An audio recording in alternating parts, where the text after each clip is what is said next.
കൊട്ടിയൂരിൽ വനത്തിനുള്ളിൽ മരിച്ച മധ്യവയസ്കന്റെ പോസ്റ്റ്മോർട്ടം ഇന്ന്. അമ്പായത്തോട് സ്വദേശി അച്ചേരിക്കുഴി രാജേന്ദ്രൻ ആണ് മരിച്ചത്. ഞായറാഴ്ച ഉച്ചയോടെയാണ് രാജേന്ദ്രൻ കഴുത്തിൽ മുറിവുണ്ടാക്കിയ വനത്തിലേക്ക് ഓടിക്കയറിയത്. ഉൾവനത്തിൽ മരത്തിൽ നിന്ന് താഴെ വീണ് കിടക്കുന്ന നിലയിലായിരുന്നു മൃതദേഹമുണ്ടായിരുന്നത്.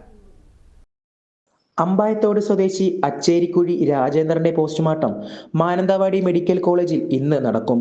തിങ്കളാഴ്ച ഉച്ചയ്ക്ക് 2:00-ഓടെയാണ് രാജേന്ദ്രന്റെ മൃതദേഹം ഉൾവനത്തിൽ നിന്നും ലഭിച്ചത്.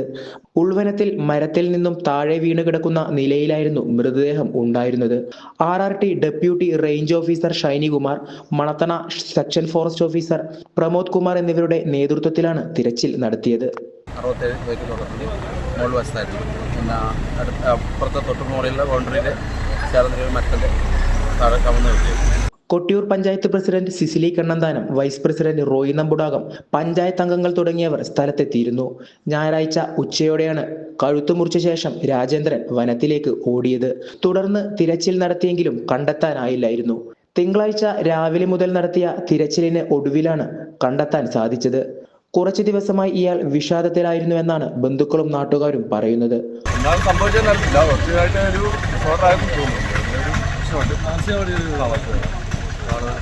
ഓട്ടോ ഡ്രൈവറാണ് മരിച്ച രാജേന്ദ്രൻ. ഹസീനയാണ് ഭാര്യ. ആദർശ്, രാഹുൽ എന്നിവർ മക്കളാണ്. News bureau, Peravoor.